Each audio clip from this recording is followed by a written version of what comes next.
Welcome to Layers with Larry. I'm Larry. These are my layers. Okay, today we're going to briefly visit rocks and fossils of the Cody Shale. So the frontier formation formed when the seas retreated from the great interior seaway that existed for so long, but then it came back. The Cody Shale is a very thick section, about 2,000 feet thick, just loaded with beautiful, interesting fossils. This is a picture of a creature that some of you may have seen before. It's alive today. It's not fossil, obviously, but it's going to relate to what I'm talking about today. Some interesting parts of this animal relate to some modern things that humans have made that these guys invented like 500 million years ago. You can see his eyes, you can see his tentacles, the shell, and here's one of those shells, for example. So in life, they position themselves in the water this way, and they use a little siphon, a little device that squirts water out, just like a squid or an octopus does today, to propel themselves, and they go backwards. So the water would squirt, squirt, squirt, squirt, and move them along through the water. Now, how does he maintain his position?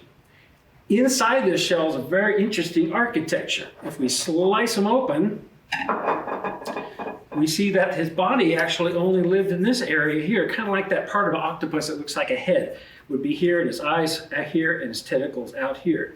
And he would swim through the water in this fashion. These little areas are places where his body used to be. But as he grows, he adds new layers or new divisions called septae, or barriers, which allow him, through this little series of tubes that run through each of the chambers, to control the amount of water and/or gas that is in these little chambers. Now, if he takes out some of the water and it replaces it with gas, it becomes less dense. It's like filling a balloon up with air. It's got, with helium, it's going to float. And these guys can control their position in the water based on the combination of gas and water in there.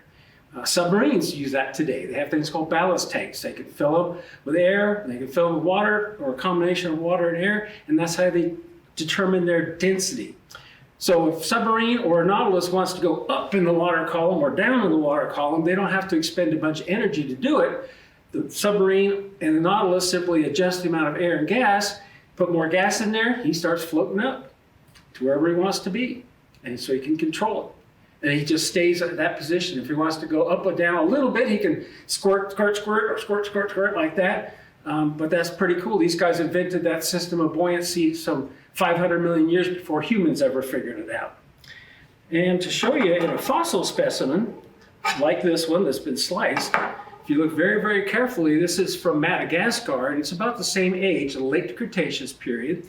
And we'll show a close-up in a minute, but you see this little line that goes all around here? That's that little connecting part that connected all of the chambers together. This is only a partial one. There's chambers here. He was probably quite a bit larger in life.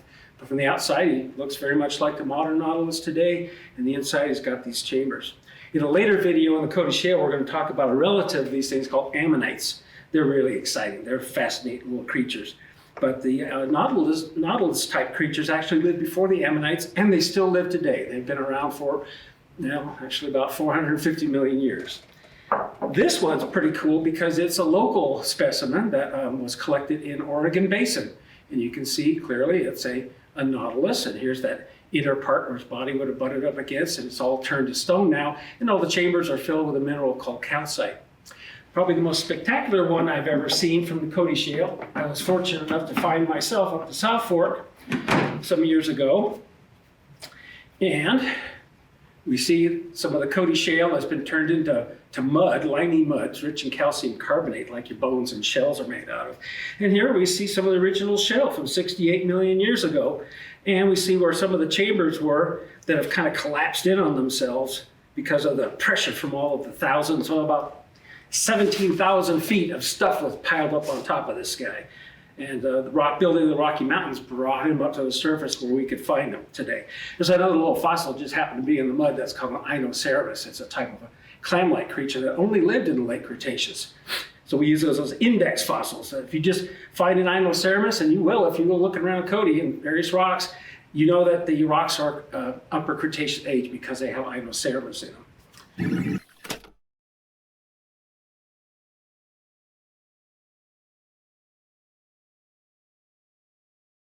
So this is a pretty big one. I've got a partial one of this that's actually 2 times as big as that. So the Cody Shale Nautilus has got quite large. Their genus name is Eutrophosphorus, if you want to look it up. If you ever get one of these little fossil books, and we're going to make that possible for you to get if you don't already have one, you can look these guys up. It's in the book. So hope you enjoyed that.